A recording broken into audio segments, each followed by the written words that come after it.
The boss fights of the God of War franchise, certainly one of the most remarkable aspects of those incredible games, but what are the best battles of the Ghost of Sparta? What are the most epic and spectacular confrontation of this legendary warrior?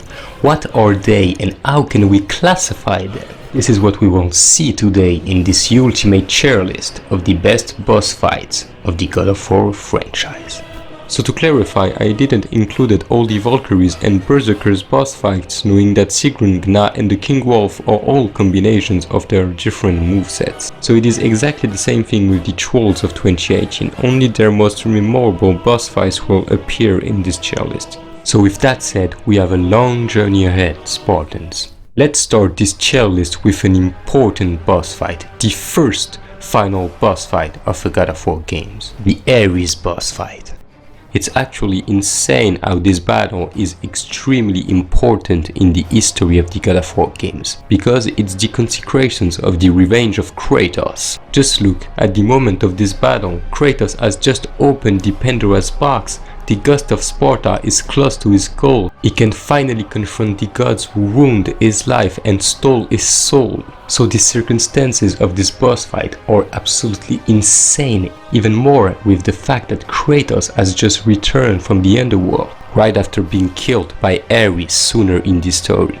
So before talking in depth about the fight, I would like to mention the settings that is fantastic. The idea of fighting Ares near the suicide peak is absolutely brilliant, but the thing that makes this idea so excellent is that this fight is the only of the series where Kratos is transformed into a giant, which is very cool considering the link that Kratos have with the Titan species and the giant species. Now let's talk about the fight, and I have to say that for the first boss fight of the series, this is pretty neat even to this day.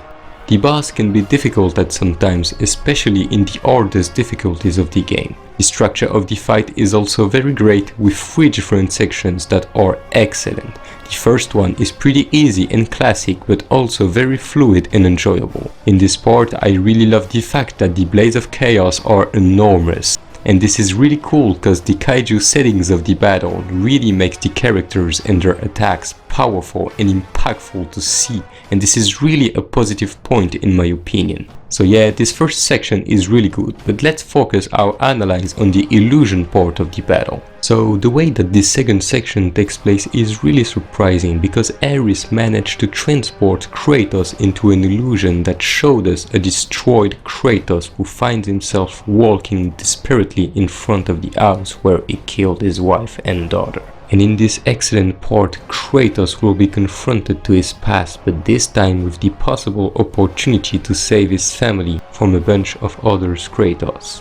So this is where this boss fight is completely incredible, because this is the part where we can see how immensely powerful Ares is at manipulate and mentally break Kratos.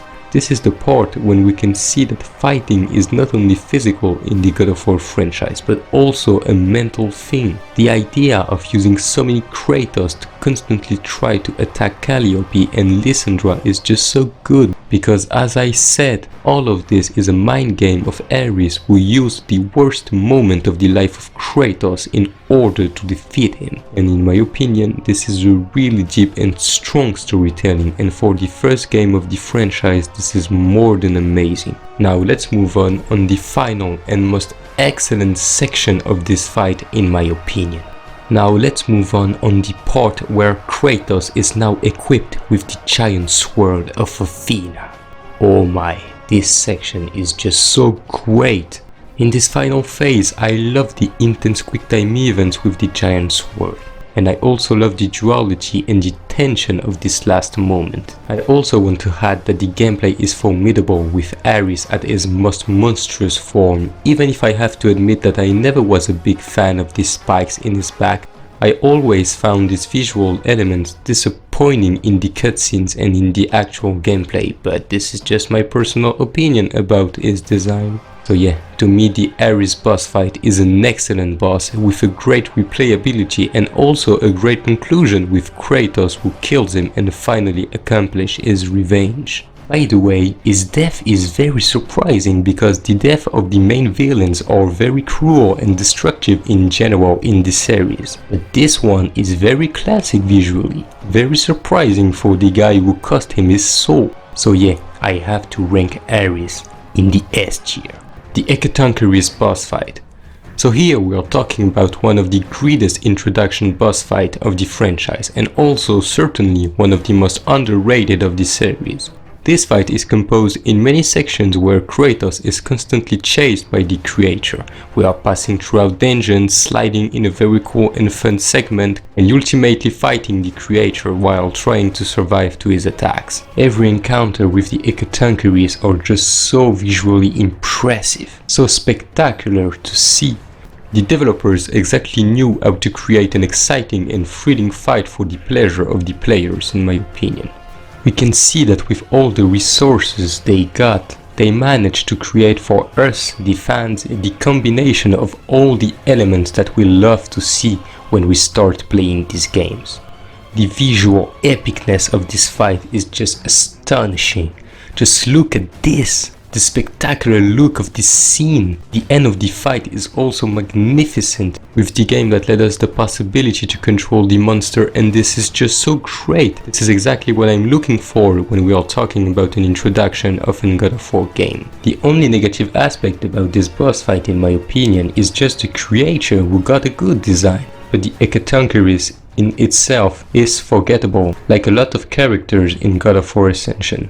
This creature is certainly not one of the best of the franchise, but I'm still a big fan of this battle, so I will rank this boss fight in the A tier. The Barbarian King boss fight. Now we are moving on a very unique boss fight, because this character was very unusual at the time of God of War 2, by his origins and by his role in the story of Kratos. Here we are talking about the man who nearly killed the ghost of Sparta.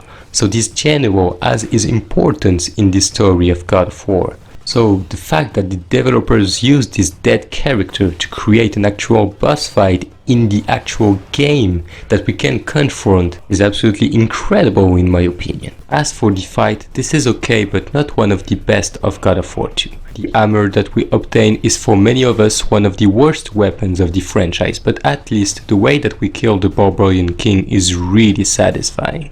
The boss is not incredible, but all the elements present in this one are very great and very satisfying in my opinion. So the Barbarian King is in the B tier. The Chronos boss fight. The pure definition of the epicness. I can tell that bosses as impressive and spectacular that this one are very rare in the video game industry. The result of the work of Santa Monica Studio is still to this day absolutely astonishing, even if this game has now 14 years. So before talking about the fight, I need to focus on the character of Chronos, because this titan truly constitutes one of the most capital and important elements of the God of War games. And by that I'm talking about this eternal cycle of father and son chaos. And this chaos started with Chronos, who killed his father, that already killed his father. The thing here is that Chronos was terrified by the idea that one day one of his sons could kill him. My point here is that Chronos has always been present in the deep story of God of War and also in the events of the games. He was here in God of War 1 with the Pandora's Temple in his back. He was here in God of War 2 by helping Kratos, and finally God of War 3 gave him a real and big moment, and that's where our incredible boss fight started. Now the fight is excellent, but it is impossible to talk about this boss fight without talking about the incredible violence of this entire battle. The part with the nails is absolutely brilliant and gross at the same time. The stomach part, I can show that in YouTube, sorry. And the final part of the fight, where Kratos put an end to his grandfather's life by putting the blades of Olympus in his skull. My gosh, God of War 3 is a masterpiece like no other games can be, and this fight is truly, in my opinion, one of the most remarkable and memorable of the series. So this formidable boss fight is in the S tier. The first Baldur's boss fight. My personal favorite God of War boss fight. I can't describe how much important and symbolical this boss battle is of my love for this game. In a way, this fight represents the incarnation of the new God of War games, an unexpected conflict who forces Kratos to confront his past, a moment filled with epicness but at the same time with some very deep emotions, pretty much exactly what we can find during the entirety of the game. This is completely subjective, but to me this boss fight is such a masterpiece. Just look at the visual ideas that are extraordinary. Just look at the gameplay that is really intense and fantastic. Just look at the incredible emotion of this boss fight. To me, this boss is a masterpiece on pretty much everything that I can cover. His storytelling intelligently introduced so many elements about Baldur's character regarding his power and his motivations, but even more than that, this fight introduced so many elements of the character of Kratos who has evolved a lot between God of War 3 and this game. This confrontation allows us to discover new facets of the character of Kratos in such an exciting way. It's absolutely fascinating how they reused the epicness of the old games to readapt it to offer us some very beautiful and stunning visuals. I will talk of the entirety of the battle in a future video that I'm writing, because this boss fight means a lot to me and there's just so many elements to analyze and to point at. So yeah, for me, this fight is a gigantic S tier, the Baldur's final fight. I'm voiceless of the amount of quality of this boss fight. I have no words to describe how perfect this fight is as a conclusion of a God of War game. Here, and I insist, we are on a final boss fight worthy of the Zeus battle of God of War 3. Everything is here. We have thrilling intensity during the fight, several characters at the same time. We got the giant, Famur, resurrected by Freya. What a joy to finally see a giant involved in the events of the game. We got this incredible scene with Kratos and Atreus who tries to stop Baldur while fighting in the giant's body. And of course we got this excellent twist of the mistletoe's arrow that finally makes Baldur vulnerable and ultimately push him to his death by the hands of Kratos. And this death scene, I have no words for this. The visuals, the soundtrack, this neck break that constitutes an absolutely fabulous foreshadowing in the history of video games. Just look, in this fight we have everything that we can hope to see. Foreshadowing, twist, emotion, revelation, giant, magic, acrobatics, rage. This fight is just insane. What a bless it is to see a game so well developed, so well made from the beginning to the end, to see a final fight at the same level that the introduction boss fight. Santa Monica Studio truly cooked and the result is extraordinary. The tension in the cinematography is truly one aspect that makes this boss fight so incredible in my opinion. Just look at the creativity of this scene, of how researched the visuals are. As for the gameplay, it is really another quality of the battle, because here Baldur is finally delivered from his curse. He can now feel absolutely everything, and this is why he is so lunatic in this fight.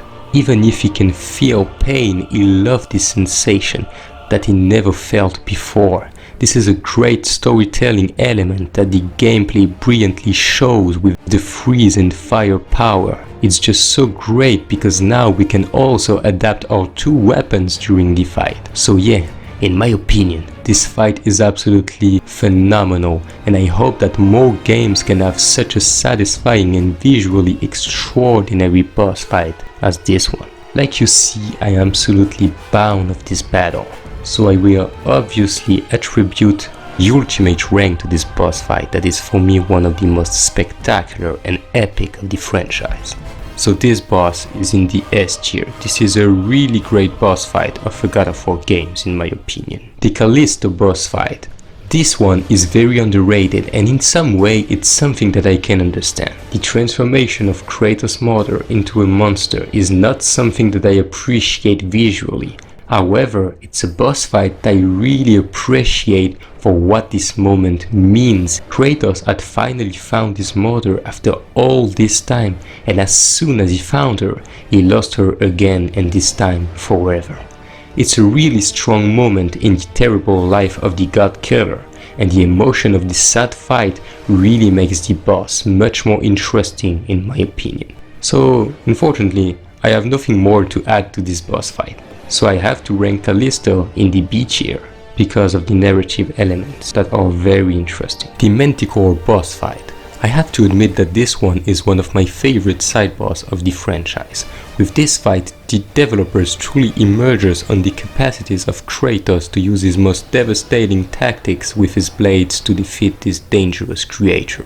I absolutely love those little moments of dodging and attacking this monster. This fight is really cool and enjoyable. Let's not exclude the design of the Manticore, who is excellent and very accurate of the mythological creature that is the Manticore. So B tier for this one.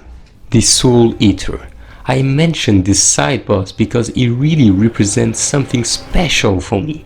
It's especially their stories that I want to elaborate. Let me explain. The first Soul Eater appears for the first time in one of the first side missions of God of War 2018. In this quest, our two heroes cross the road of a monster famous for eating the souls of the peoples.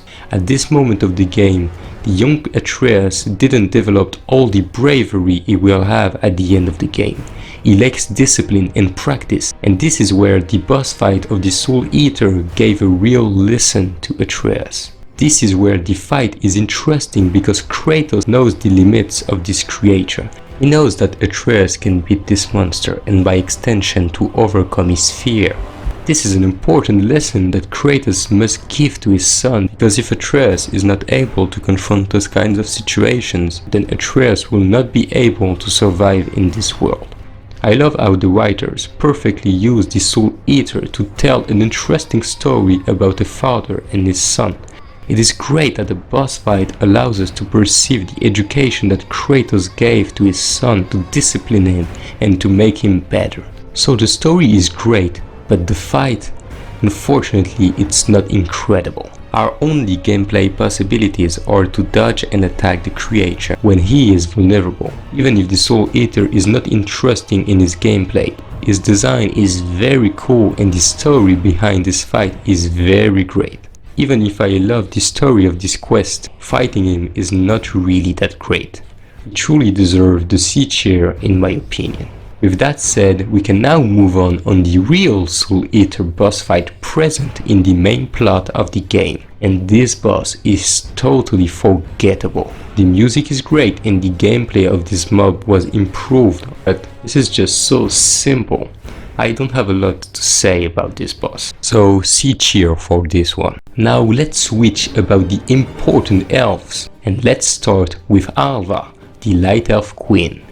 So Alva is the boss fight of the long segment of the Alpine Temple in God of War Ragnarok. And if I have to describe this fight, I will say that this is very fun, but very inconsistent. This fight is really underwhelming in many aspects in my opinion. My main issue with this boss fight is the introduction that is so random. This fight comes from absolutely nowhere. There's no real elements that introduce this boss fights besides some discussion with Mimir, but that is just not enough. This is just not enough to tease the actual boss fight of this long segment. And it's actually quite funny in a way, because the King of the Dark Elf is like the complete opposite of Alva in every aspect. But we will see that later. So the conclusion of the fight is just forgettable. This is just not epic.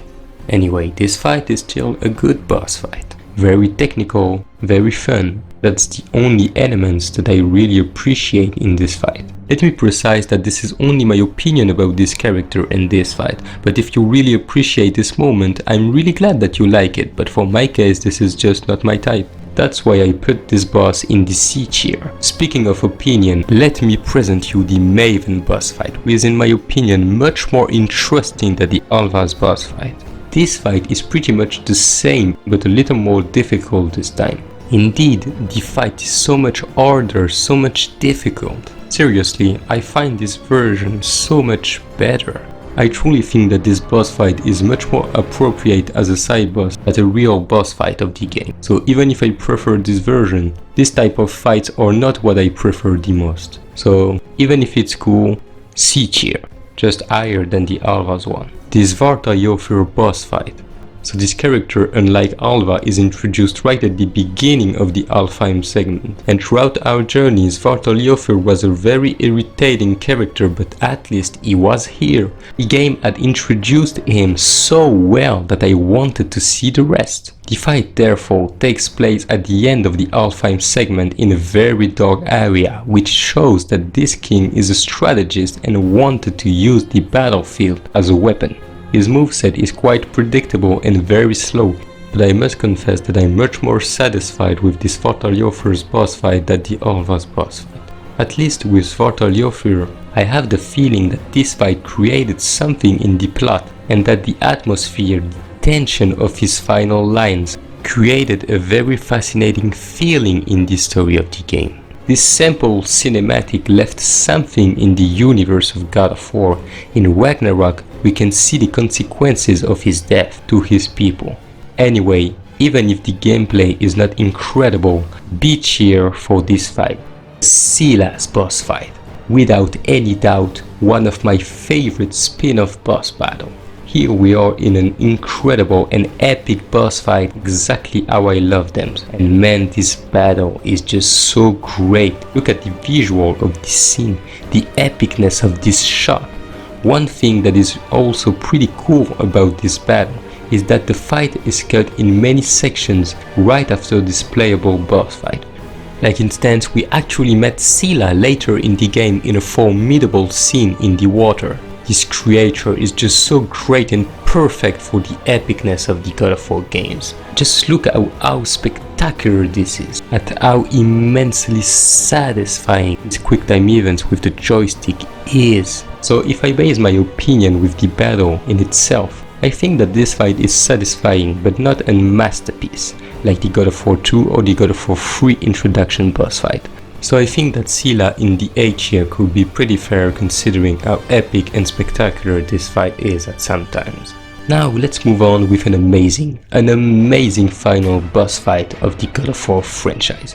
Maybe the most underrated of all the God of War games. I'm talking about the Alectos boss fight. It's actually crazy how mind-blowing this fight is. The cinematography is absolutely divine. The intensity of the scenery. Man, I have so many good things to say about this boss. Let's start with the aspect that I appreciate the most in this battle, with the impressive settings and the impressive work that the developers put in the background. Just look at Kratos who slide and who dodge the attack of the creature with the storm and the ravaged seas behind. This is truly one of the most epic moments of the franchise. This boss is really something that I have in my mind when people talk about the epicness of the God of War franchise. And the crazy thing about it is that this is the least appreciated game of the franchise, the game with the less interesting plot. This is actually insane when you think about it. Now can we look at how incredible is the appearance of the creature. Just look at this. Now let's transition to the fighting section that is fantastic. The other arenas is also a part of the fight, and this is also very cool to confront two characters in the climax. As for the gameplay, the action is really intense and really fun to play. But the visual of the quick time events of this boss fight are just so cinematic and so intense. Ascension has flaws, but the cinematography of this fight clearly exceeded all my expectations as a God of War fan. This is why I placed this battle in the S tier. Now let's move back to a very tragical confrontation, the Deimos boss fight. Surprisingly, I don't have many things to say about this confrontation. I found the gameplay pretty forgettable even if I appreciate the womb of the fight. To me, this battle was not as epic as I thought. However, we can feel with the quick time events the intense tragedy of this fight that Kratos really wanted to avoid. I think that adding more dialogues would have accentuated the tragic side of this fight.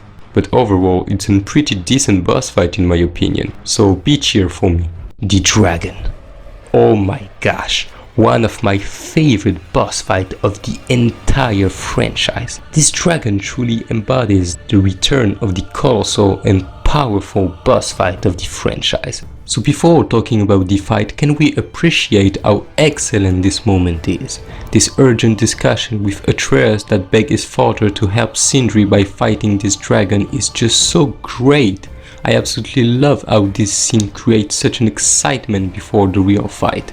And talking about the excitement, can we look at this running segment that is just so epic? We can see that the developers knew what they were doing with this fight. Just like this specific quick time events that is just so great and satisfying. In my opinion, all the cutscenes of this battle are fantastic. But for the fight in itself, I have to admit that the gameplay is really a negative aspect in my opinion. Throwing some Yggdrasil roots is cool and satisfying, even more with the beautiful animations on the face of the dragon. But I have to admit that the other's gameplay mechanics are just so mid. All the attacks with the claws are not really what I expected from a boss fight with a dragon. But anyway, it is time to talk about the moment of the battle. Now it is time to watch one of the most incredible cutscenes of the franchise. Just check this.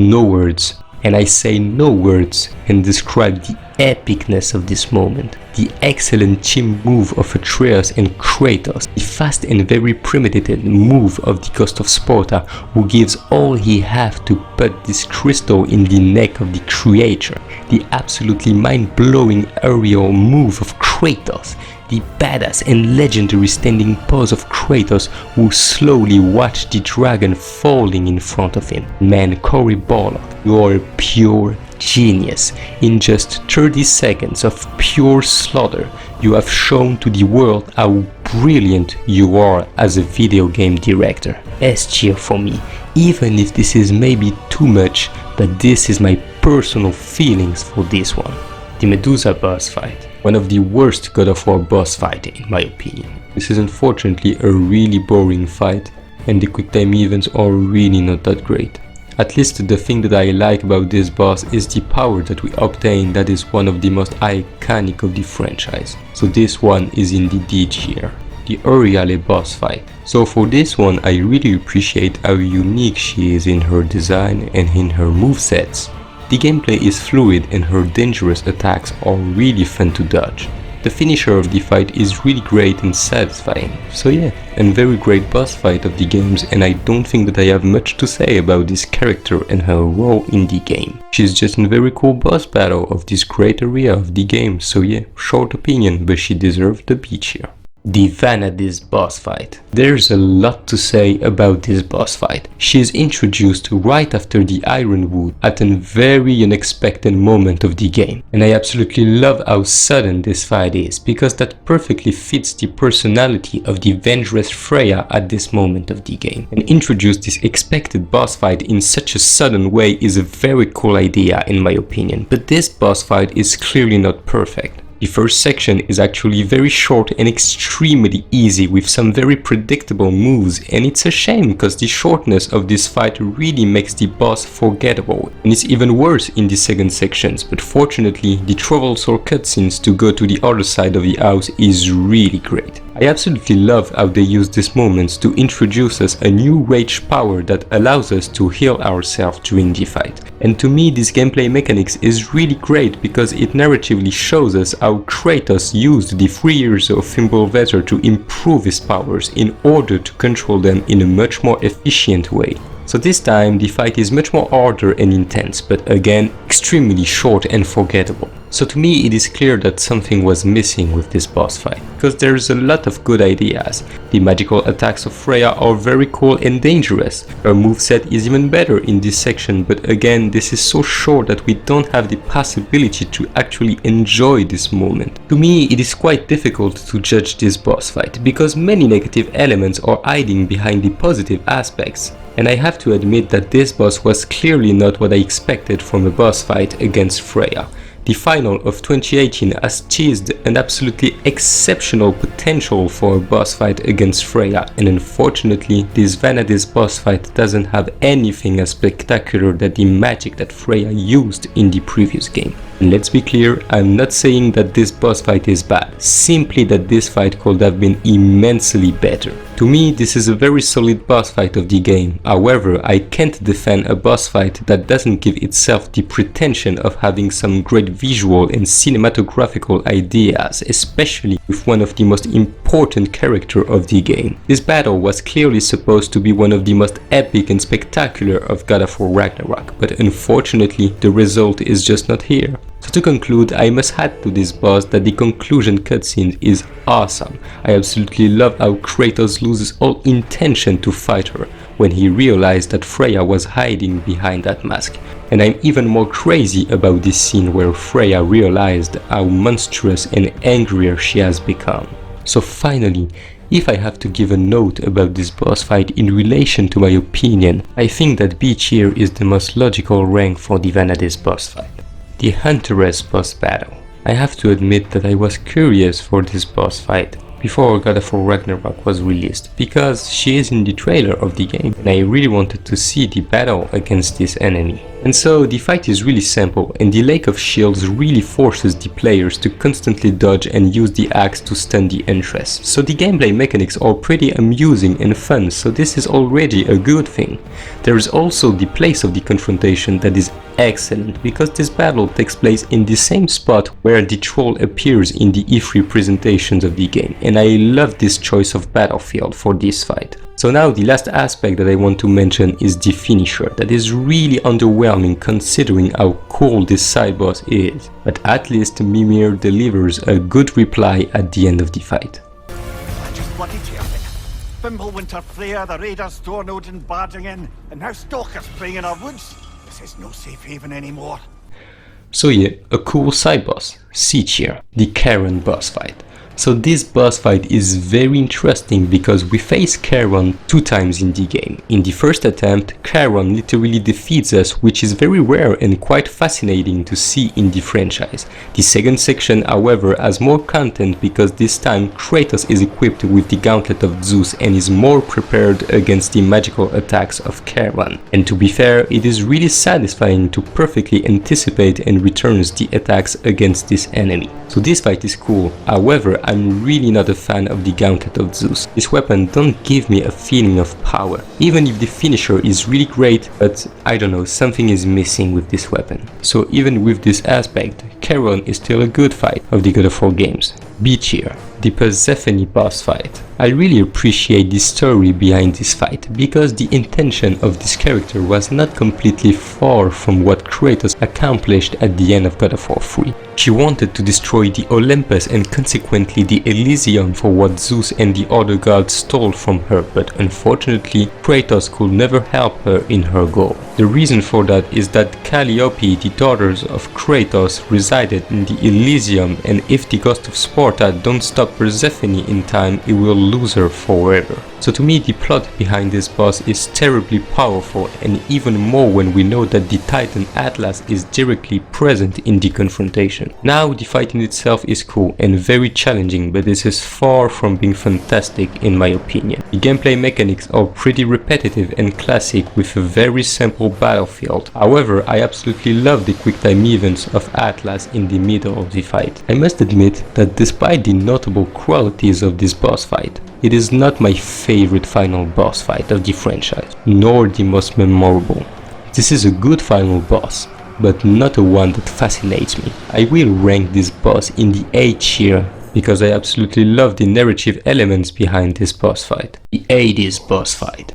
truly one of the most incredible and memorable boss fight of this tier list. This fight is quite remarkable in pretty much every section of the fight. This battle is like a lesson to make a good boss fight to me.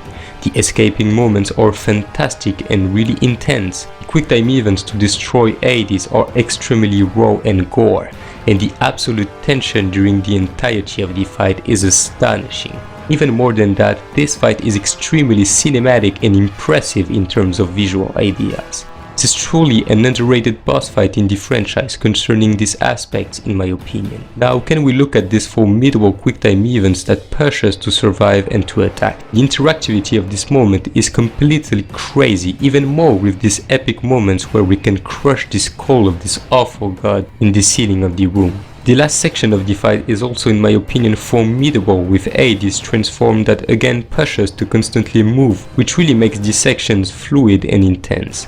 So yeah, this boss fight is insane, and the conclusion of the fight is even more crazy with Kratos who stole the soul of Hades, and this moment is just so incredible and so badass for the character of Kratos. So to me, no debate, Hades is in the S tier. The Hercules boss fight. Let's talk about the demigods who inspired the character of Kratos in so many aspects. First of all, the introduction cutscene is perfect. They brilliantly use the scale of this monster in front of Kratos to show how dangerous and intimidating Hercules is. I also love how Hercules directly shows his intention to defeat Kratos to earn the throne of the god of war. We can directly perceive how this brute is filled with hatred and desire, as Kratos said in Valhalla. So in this boss fight we can see how much Hercules is such a perfect character to fight. Just look at the quick time events that we have during the fight, at how awesome they look, and also what a satisfaction it is to stall his Nemean cestus and to face him with this incredible weapon. To me it is crazy how savage and intense this last section is. The two demigods really delivers one of the most intense fight of the franchise. And about that, can we take a look at the end of the battle? Can we take a look at this formidable scene? I have no words to describe how much perfect this ending is. Seeing Hercules who thought that using strength to defeat Kratos was the right solution, and who realized that unfortunately for him the agility and the incredibly massive strength of Kratos was too much against him. It is truly one of the most satisfying things, and this slaughter. I think that this massacre is truly one of the most insane of the game. I think I have nothing more to say. So S tier immediately for Hercules. The Hermes boss fight. So this one is pretty special because this boss fight is more of a chase than something else. After irritating the players like any characters never done this before, an running segment takes place where Kratos during his chase kills a lot of citizens to be able to get through Hermes, and I must admit that the beat them all gameplay is not really the kind of games that I like the most to make chase segment. Anyway, the real boss fight is really brief and forgettable, but at least the finisher of the fight with the death of Hermes is really satisfying. This is a really sinister death, but such a reward for the players. So that's it for my opinion about this boss fight. C tier. The Arena's boss fight.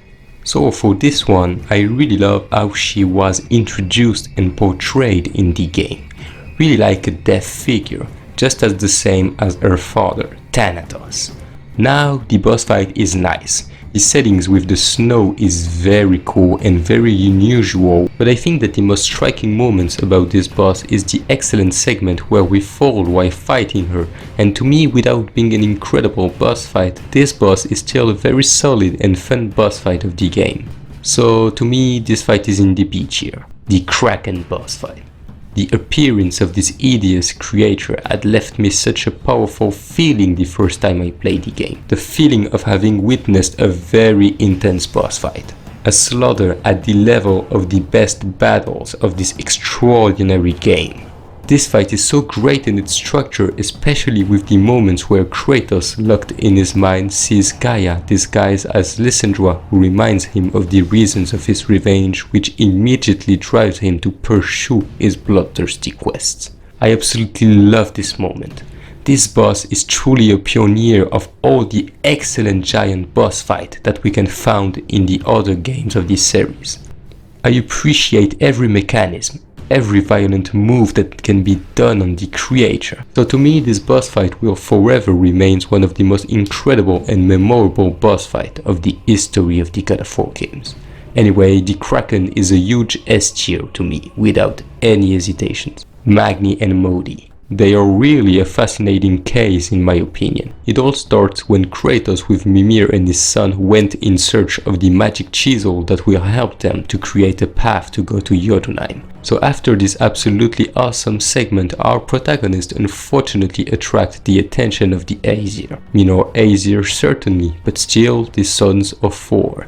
So after finally reaching the chisel, Magni appeared in a very badass cutscene where Kratos put himself in position to protect his son and himself, but unfortunately the two brothers are far too arrogant to only face the Ghost of Sparta.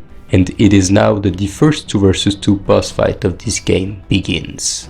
To be sincere with you, I absolutely love how this battle offers a powerful tension that feeds a feeling of anxiety, and more particularly during these intense segments where the two unbearable Asgardians attacks us in the shadows like cowards. I really love those moments because in addition to being a new way of presenting the intensity in the franchise, these sections really shows the cruelty of the Sons of Thor, who displays the type of characters that can be found in Asgard and which also recalls the kind of gods that Kratos met in his past. So the fight is quite intense and challenging. The balance between the two enemies is also very cool and works pretty well. They got a lot of variety in their movesets, and this is a really great thing to see. Frankly, I like this boss fight for what it is, even if this is not perfect. The cutscenes could have been better. There's truly a lack of epicness in this boss fight, but the result is still really convincing in my opinion. So this battle is a real pleasure for me, even if I recognize that objectively many things could have been better. But I can't really remain indifferent to the importance of this duel in the history of Kratos and his son. I cannot remain indifferent to the provocations of Modi and the impact on the young Atreus who wishes the death of the sons of Thor. And of course, how can we not talk about the death of Magni that represents the first god that Kratos kills after all this time. This fight is a personal favorite, but it would not be sincere to my opinion to place it lower. So to me, even if this is surprising, this fight is in the S tier. The Thanatos boss fight.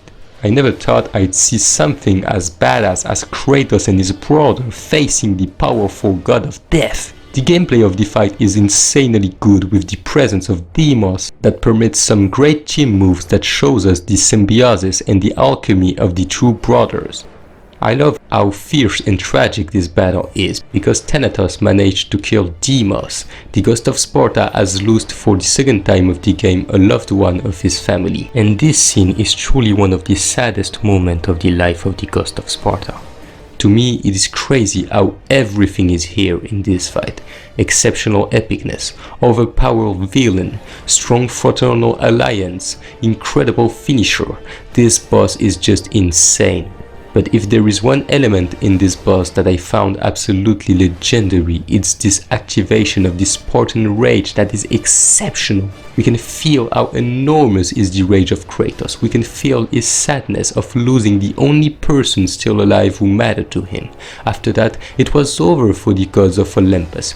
We can see that in this epilogue with Zeus, who is aware of what is going to happen, and with Kratos, who is ready to take revenge on the gods who had betrayed him and hurt him so much. This ending is so perfect. I love this scene where Kratos destroyed Thanatos with all his strength. It is a pure God of War moment, and even more than that, it is an exceptional conclusion of a God of War games, and yet it is in a spin-off. This fight truly deserves to be classified in the S tier in my opinion, and I have absolutely no regret to rank this fight so high in this tier list. The Piraeus Lion.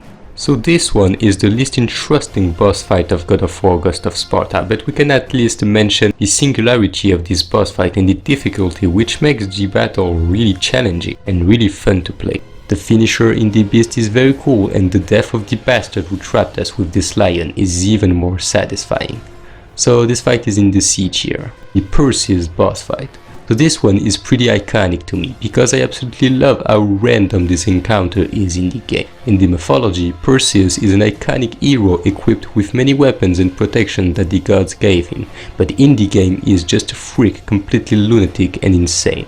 So as surprising as it is, the fight is actually very cool, with Perseus who constantly uses equipment that we can actually destroy as the battle progresses. So despite how pathetic this guy is, it is a real pleasure to face him and find out his position when he is invisible. This fight is pretty unique because we faced a lot of mechanics never shown before and after in this series. So to me, the Perseus boss fight is in the A tier. I really like this one. The same thing here. An alliteration of a legendary hero who by the genius of Santa Monica Studio is here completely changed with a very silly and arrogant personality. I'm not a fan of the fight itself, which is in my opinion really generic, but I must admit that the area of the boss is perfect. The finisher is one of the best in the franchise, just look at this. So I think that B tier may be appropriate for this character. Poseidon. Is it the best boss fight of the God of War franchise? Because we can really ask ourselves this question at this point. How can we not like this boss fight sincerely? How can we hate something so visually interesting, so gripping, so immersive? This boss is a masterpiece in every element that I can mention. All the different confrontations against the Hippocampus are just absolutely gold to play. All the quick time events to destroy them are so damn phenomenal. The fluidity and the pacing of this boss fight is absolutely legendary. And of course, how can we ignore the constant actions and movement of this boss fight? We can even use the Hippocampus as a traversal element during the boss fight. And talking about the Hippocampus, I absolutely love how Kratos dislocates their jaws in such a badass way. Every section of this fight are great, but the part with Poseidon in his ultimate form is absolutely awesome. We can truly feel the power and the intensity of this final section. We can feel how enraged Kratos is, especially when he extracts Poseidon from his protection and destroy him in one of the most violent scenes of the franchise. Just take a look to this absolute slaughter, to that massacre that leads the Greek world to terrible chaos for eternity.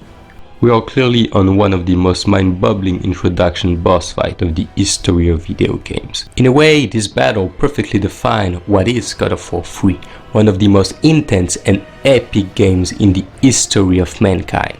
So obviously, I have to give an absolute S tier to this boss fight. It truly deserved it. The Sisters of Fate. This one is one of the most anticipated battles of God of War 2. And if there is something that I love about this fight is that we went through so many plays throughout the game to finally arrive in this room and defeat them, which is one of the most important moments of the Kratos life when you think about it. This battle is the moment where Kratos beat the faith itself. It's a capital and very important event of the life of Kratos. The enemies are indeed impressive, as their powers and their control over the Greek world is beyond anything we had encountered in the God of War franchise. The confrontation is quite unique because the majority of the fight is in the air, but in the second section of the fight, the game let us confront one of the Sisters of Fate in the giant sword of Athena of the final boss fight of God of War 1. Which is, in my opinion, an incredible and a brilliant idea that the developers got. So again, what a fantastic concept that the developers got. This is excellent. I also want to mention the quick time events of this segment that are visually insane and very underrated, which is truly a shame. And of course, the final section of the fight brilliantly leads to a victory of Kratos, who turns their powers against them by trapping them in this reality and breaking the hold on their powers. Again, I have nothing bad to say. So I think that the Sisters of Fate deserve an absolute S tier in my opinion. The Gatekeeper. In many aspects, this boss fight is disappointing, but I have to admit that for my case, I absolutely love this boss fight. Here we are talking about the boss of one of the best segments of all the history of God of War, and also in my opinion one of the best freaking segments of the video game history. To fully understand why this boss fight is so awesome, we need to contextualize to fully comprehend all the narrative aspects that make this boss fight so great. Everything begins when Kratos and Atreus try to enter in the Tyr's temple when suddenly Modi interrupted them. In front of the provocations of the sons of Thor, Atreus completely lost his control and falls sick. Kratos, in front of this chaotic situation, immediately brings the boy to Freya to save the life of the young god. But she will need a special ingredient. She will need the heart of the Guardian of Helheim. Freya explained that the task will not be easy. The thrust of the axe will be useless in this underworld. The Ghost of Sparta need a powerful weapon capable of defeating the terrible cold of this realm. So Kratos has no choice but to dig up the past he swore to keep buried. Kratos has no choice but to return home to confront his past, to finally retrieve the Blades of Chaos.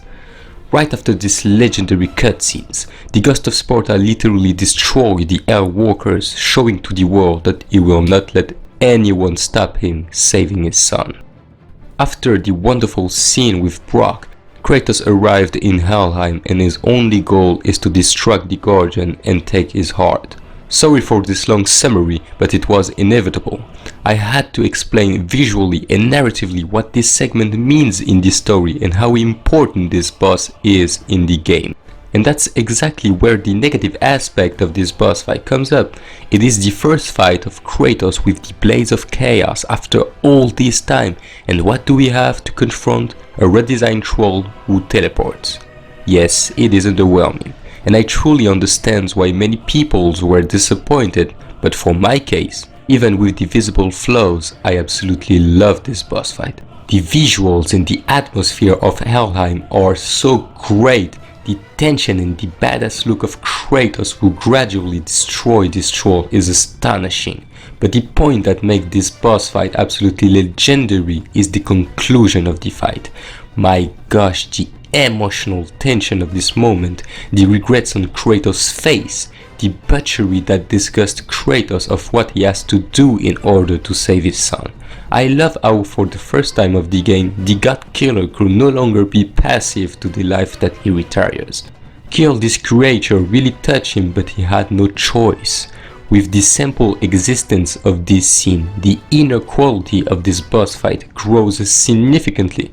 It's amazing how much the developers put a gigantic works on this scene of this game. This is truly, in my opinion, one of the most memorable and emotional cutscenes of the game, and I'm really sad that this scene is so underrated. So yeah, maybe unfair, but I have to rank this boss fight in the A tier, and I assume my ranking, the Cerberus. It's a very recurrent side bosses of the series, but still one of the most important mythological creatures of the Greek myths, and so it's always cool to see this monster in the God of War games. I will mainly talk about the God of War 2 Cerberus, where Kratos was able to recover the famous Golden Fleece, which is one of the most emblematic elements of the design of Kratos in God of War 2 and 3, so very cool. But apart from that, the Cerberus is a creature that is very often painful to fight. However, all the finishers are very good and satisfying. So yeah, and pretty decent but sometimes irritating side boss. C tier. The Chimera. Pretty much like the Cerberus, this terrifying lion is for me one of the most memorable side boss of the God of War franchise, and also a very appreciable mob to fight. The Chimera is a very good enemy to dodge and to counter, so I don't have much elements to tell about this fight. B tier, because I love every encounter with this side boss. The first boss fight of Zeus. This one is a very solid boss fight. Seeing the King of the Gods transformed in front of us really shows how insane this boss fight will be. The battle is indeed really good. We can really feel in every hit the hatred of Kratos. We can really feel the climax tension of this fight. I particularly love the use of the pillar during the fight, showing a really strong Kratos facing his father in this ultimate boss fight. I also want to add that the gameplay with the Blades of Olympus is so freaking good in this game. The feeling is just so palpable here. This is perfect. Something that I really appreciate in this final boss is that we can see a facet of Kratos never seen before. Seeing Kratos using such a tricky, surprising technique was really amazing to me, because we can see that Kratos becomes all he hates. He is literally ready to use the most tricky techniques to win and survive, exactly as Zeus, who does exactly the same thing. It's impressive what visual storytelling expresses in this scene, while being extremely brutal and unforgiving. I love how this final fight is the only of the franchise that does not end on the death of the enemy. That really shows us how phenomenal Zeus was as the main antagonist of the series. So to me, no debate for this fight. S tier. The Zeus boss fight of God of War 3. The intense and insane battle will put an end to the revenge of the Ghost of Sparta. Oh boy, I have so many things to say. First of all, I truly admire how absolutely fascinating this fight is, because it is composed in 3 different sections. The first section in 2 dimensions that is without any doubt my favorite, a second one who is very brave, and a third one who conclude the battle. But like I said, the first section is the most interesting to me, so I will mainly focus my analysis in this part.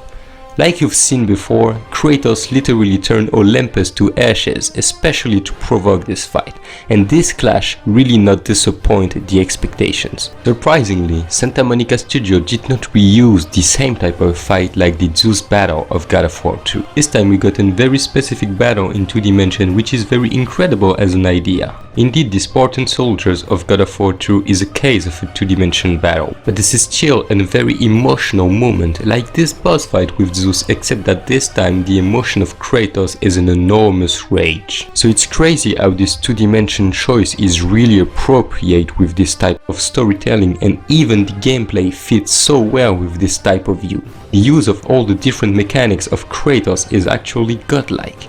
The use of the bow is just so fluid and perfect in this fight.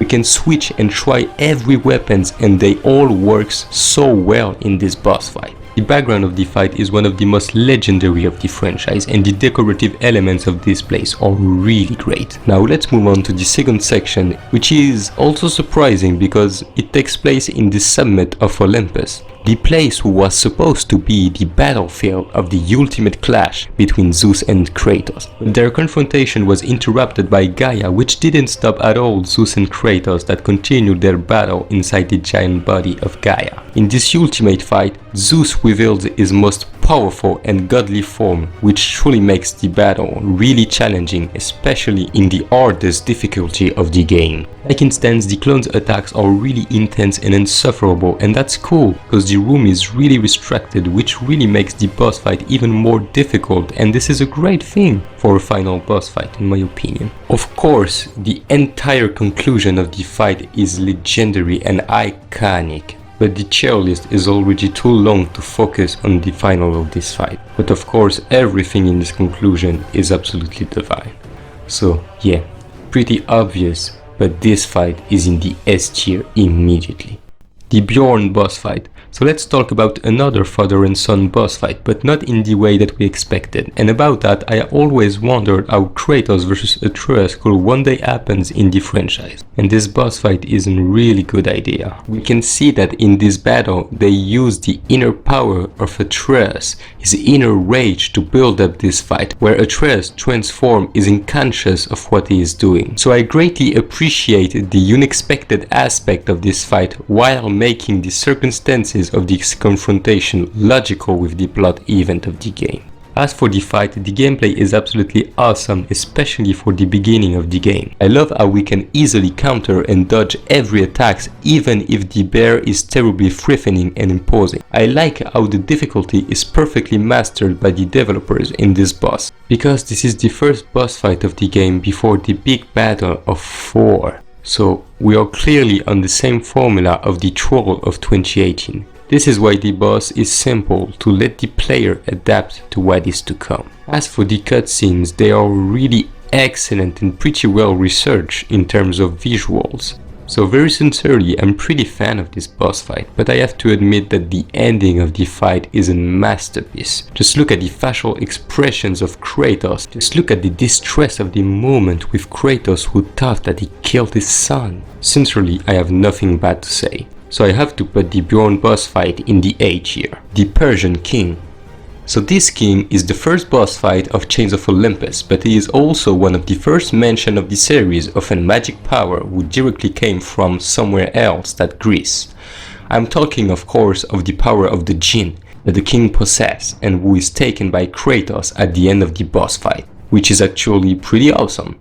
The fight is cool but not exceptional, this is still pretty classic, but cool to fight. The finisher is also very great, and I also love the settings of this boss fight right during the war. I have to rate this boss fight higher than the Deimos or the Barbarian boss fight, because the first time I played this game I was really surprised by how good the setting of this boss fight is, how good this place is designed, how good the personality of the Persian King fits in the God of War franchise.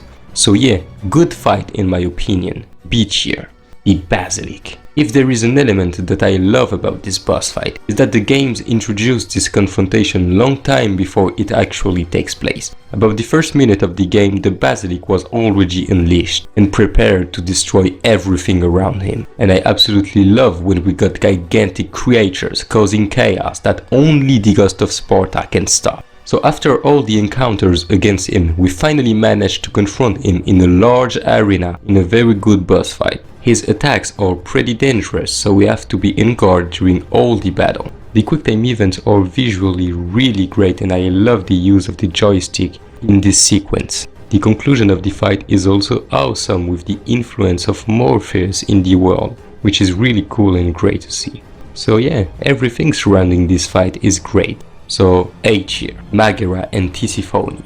This fight is excellent and very spectacular. This boss fight starts on an illusion that leads us to confront one of the arenas in the night, which is really unusual in the God of War franchise. Anyway, this illusion follows on a beautiful and visually great transition scene leading to the 1 vs 2 boss fight. And just look at how visually interesting this transition is, at how they managed to create a real interactivity in this segment in the corner. The battle is in my opinion really great with some really fun and immersive moments, but the aspect that is the most incredible in this fight are the quick time events that are exceptional. The ending of the boss is also quite surprising because the fight ends on a defeat of the Ghost of Sparta, where he finds himself trapped by the arenas, and to be fair, it's always amazing to me to see Kratos being defeated. So yeah, a really fun boss fight in my opinion. I think that I have to rank this one in the A tier.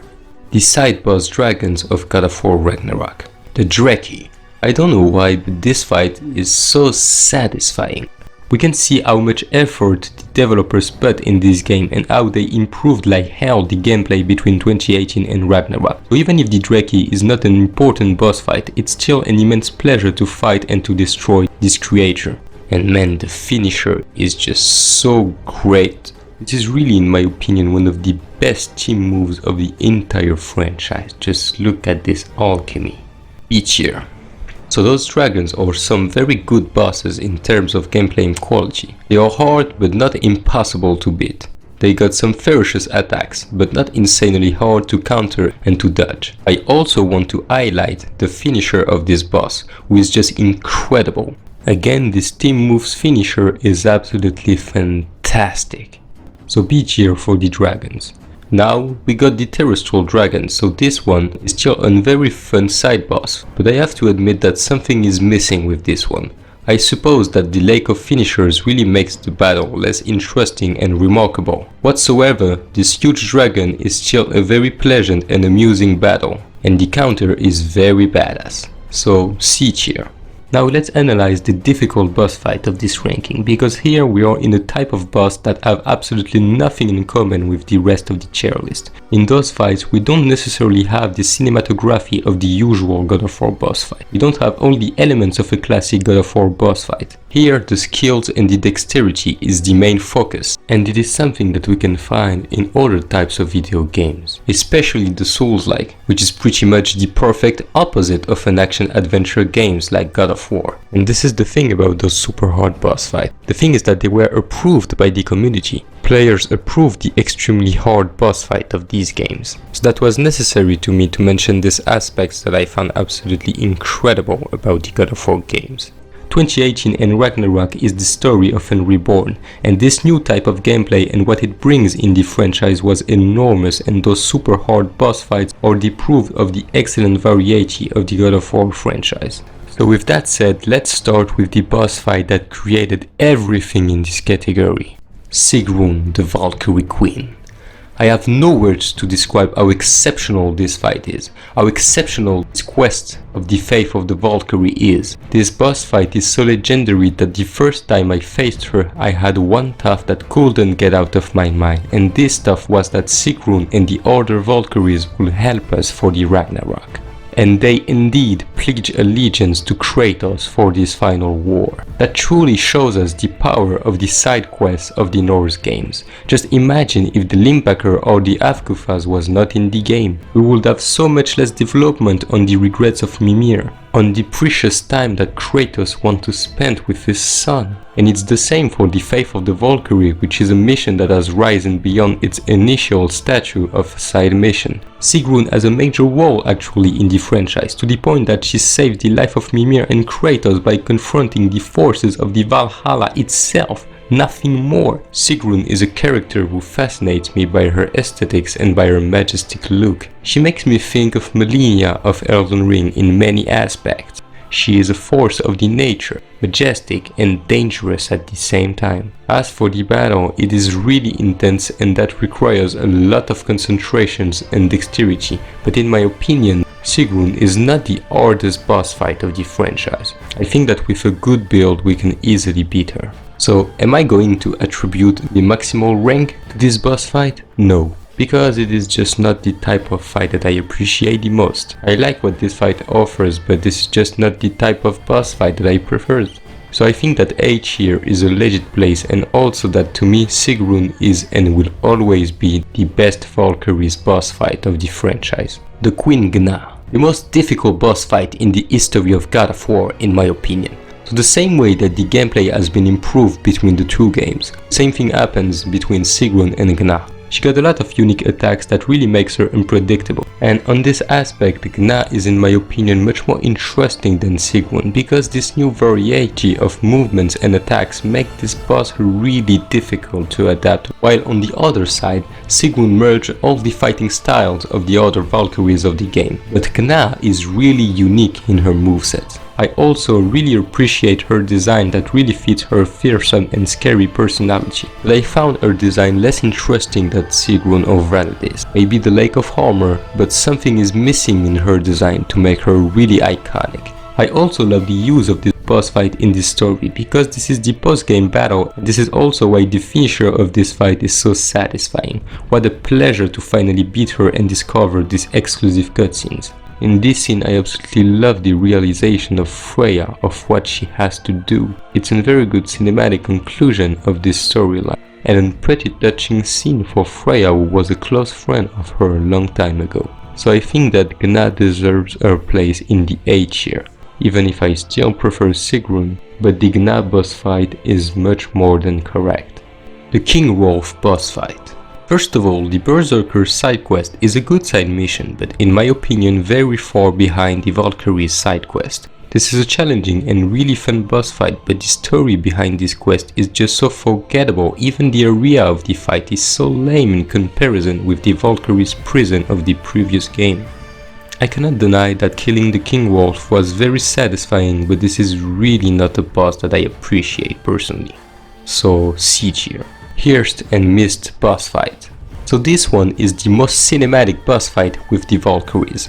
The settings of this battle is absolutely phenomenal, with the beautiful spark of the world. The return of a 2 vs 2 battle, especially at that moment of the game, is so great, because this is the final boss fight with our two heroes united alone without Freya or without Mimir. I also love the cinematography of this fight, that is excellent and really great to see. During the fight, the two Valkyrie used some very strategic moves that are really cool to dodge and to admire.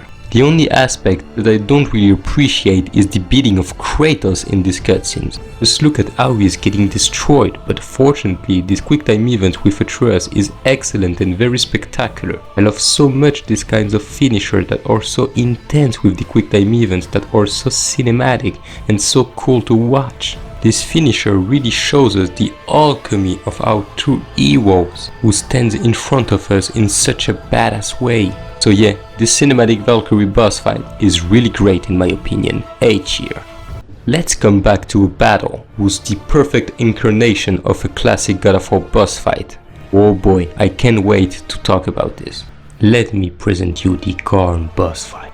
Everything, and I say everything about this boss fight is absolutely extraordinary. The animations of the wall face and movement are absolutely crazy. The audio design is also fantastic with the chains and the other attacks of Garm. With this fight I truly witnessed a huge improvement of the dragon boss fight. Even the soundtrack is the same. Bjorn completely modified it to give an even more intense and powerful feeling than the original soundtrack. And my gosh, the intensity and the cinematography of this scene is amazing. Let's watch this.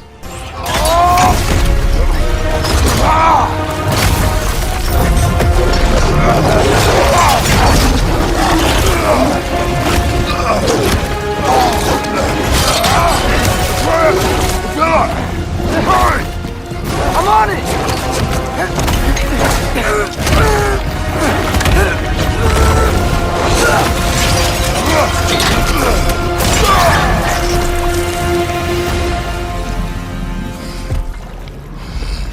The essence of the God of War franchise is here in this sequence. The strength of Kratos mixed with his fighting IQ. This is so spectacular and cinematic. This team move with Atreus is completely insane. Every developers who put all their souls into this boss fight and this sequence are absolutely brilliant. But the talent does not stop here. Oh no. Garm is back and an excellent chase sequence takes place. The intensity of the music is insane. We even have a mini section that certainly refers to the Hydra section in God of War 1.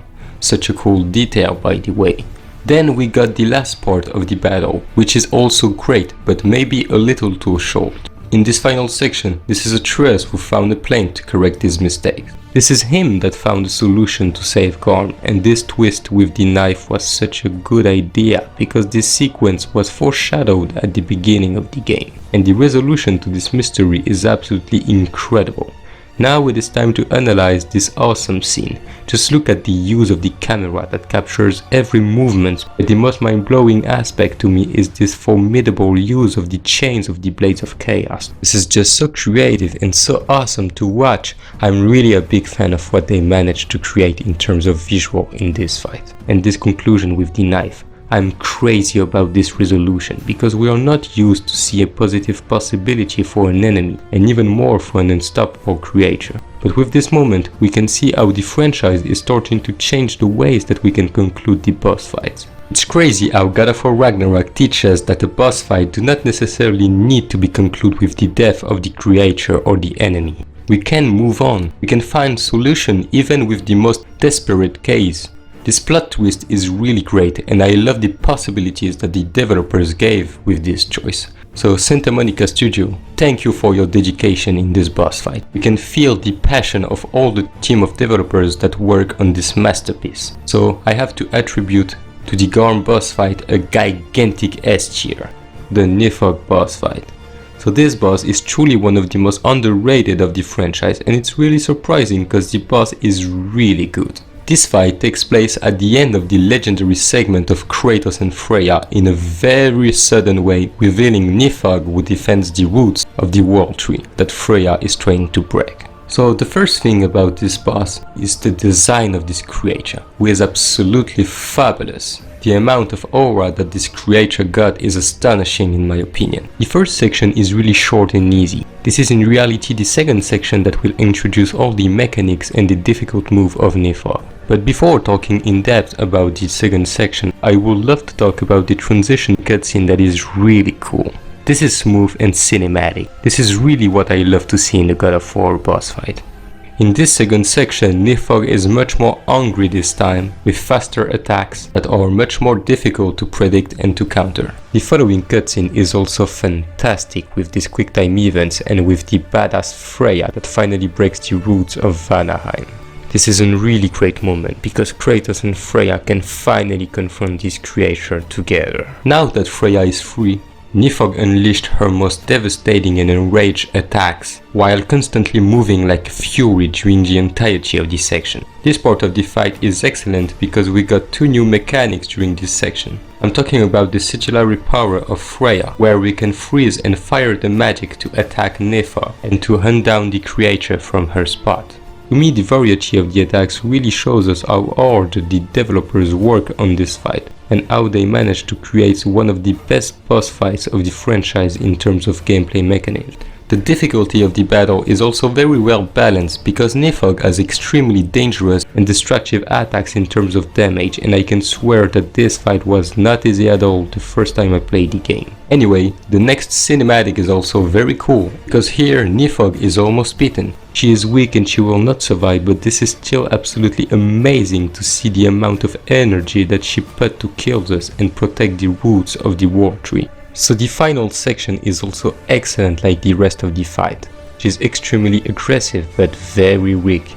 And this is the interesting thing here, because we have pity for this creature. Freya had no choice but to kill her, and that is really tragic. I love this fight, but unfortunately it suffers from one big problem that is really an issue to me, and this problem is the dialogues of Freya that are unbearable. Freya constantly comments every damn thing that we can do. Just why? How is so much constant comments of Freya was necessary to understand the boss fight? I really don't understand why Freya is so irritating in this moment, and I know that this element has really disturbed many people. It's a shame, but anyway, as I said, this boss fight is still absolutely exceptional to me, and I always take an immense pleasure to face Nidhogg. But because of you, Freya, I have to put Nidhogg in the A tier. The Heimdall boss fight. I know every damn dialogues of this fight. You have no idea how many times I restarted the game to destroy this pretentious bastard again and again. If there is a long teased confrontation that fully satisfied my expectations, it is this one. The first segment with Guildoper is actually very good, and the rest of the first section is actually very great, so it is a good start for this battle. The finisher on this creature is also awesome with the return of the Ghost of Sparta theme in the background, but the real business with Heimdall starts right now. I love how they use the Draupnir spear strategically, where Kratos used it twice in order to finally surprise him the third time. At the second attempt, Kratos tests the reaction and the rapidity of Heimdall to surprise him at the third attempt, like I said. We can see how the developers understood at 100% how insanely good Kratos is as a warrior. And I also love the ring mark detail when Kratos punched the face of Heimdall. A really great detail in my opinion. The gameplay of the fight is absolutely wonderful, showing again how the bosses has been improved between the two games. The dialogues are also excellent like always with Heimdall. I appreciate so much the excellent cutscene where Kratos, even after all the provocations of Heimdall, was ready to spare him. You can really see the evolution of this character and how Heimdall is a terrible person but a very well written villain. Now that Heimdall is completely furious, the battle is even more crazy with the powerful and the dangerous attacks of Heimdall, and damn, this section is just so great. It is really a pleasure because the difficulty is so perfect here. The attacks of Heimdall are so constant. This is so great to finally see this character unleashed and to see Kratos who keeps his control until the end of the fight.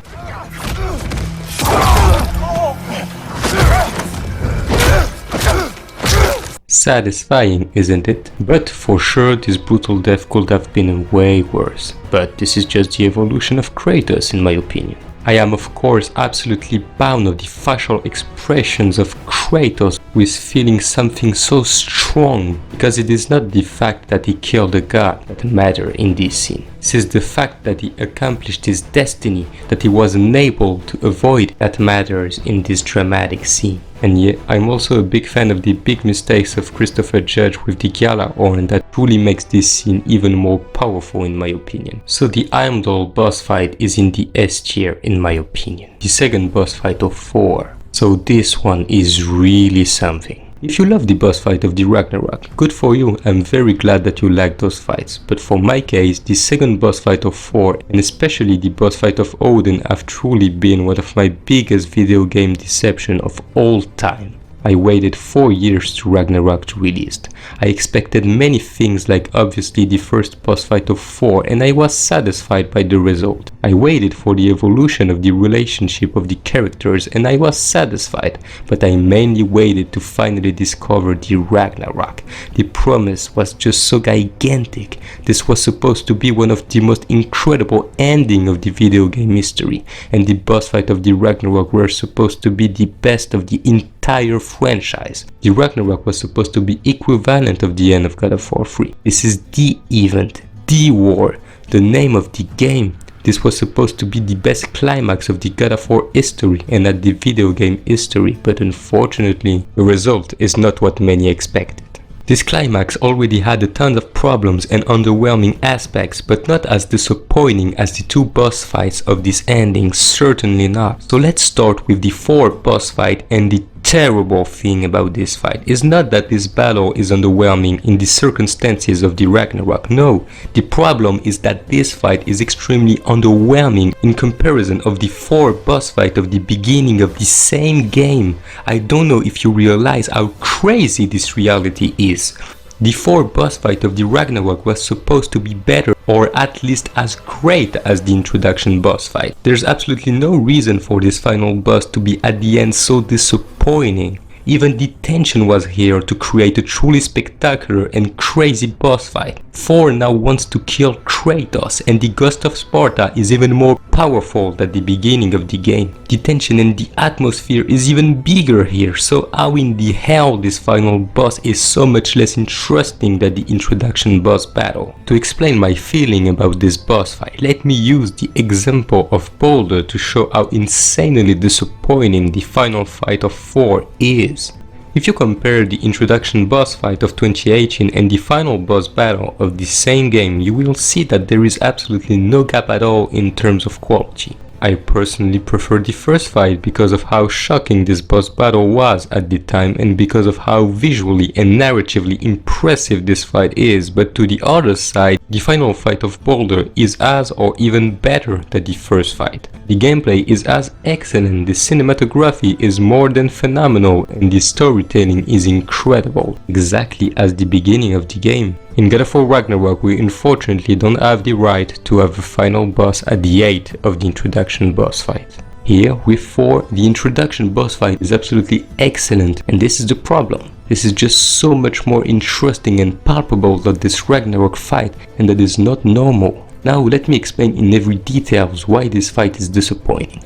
First of all, I need to talk about the area of the battle that is just really not interesting in my opinion. Just look, we just have this battlefield with absolutely zero identity. Man, this is the Ragnarok. Show some dragons, some creatures, some elves, some thunder, just some visual interesting elements in the background. Just show something at the 8th of what is finally happening. I mean, the background elements of the final fight of Baldur were interesting and very detailed. Even the 3 different locations of the introduction boss fight are infinitely better in my opinion. Here this is just not memorable. This empty space with no personality is really an issue to me because Thor got some additional power in this fight. And if the place of the fight was more interesting, his new mechanics and scary powers could have been used in a much more interesting and powerful way, but no, we just have this battlefield with zero identity, and this is really frustrating in my opinion. In this battle we can see that Thor is not holding back,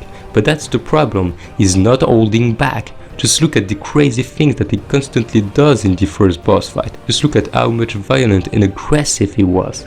And now look at the Thor of this final boss fight. I mean, even the cutscenes are underwhelming in terms of visual elements. This is so restricted, so unusual of what the developer showed us in this exact same game. Just look at this scene, or this one. Sincerely, I'm not here to judge the work of every person involved in this final fight. They delivered a good product, but clearly not at the same level of what we players expected to see. Everything feels so rushed in this ending, and that's heartbreaking. Like I said, I love this franchise from the bottom of my heart, and seeing something that was expected by so many fans being rushed in such a way is so terrible, because we know that they are capable to deliver something great, but unfortunately the result was not completely satisfying, and that's regrettable.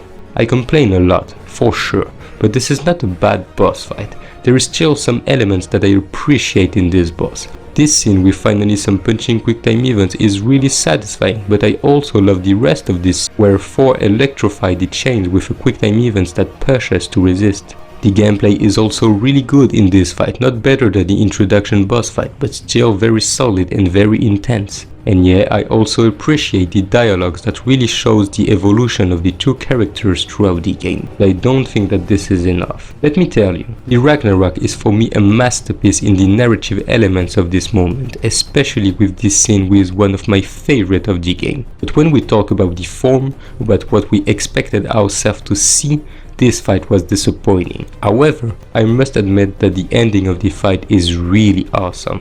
This is the only moment of the fight where I told myself that this is as good as the first boss fight, that this is as good as the visual elements of the introduction boss fight. In this final scene, Kratos throws Thor in the top of the Great Lodge in such a powerful and fantastic way. The final duel with the axe and Mjolnir is so fantastic and immersive with the quick time events, and even better, this final clash finally concludes this western fight of the beginning of the game in such a perfect way.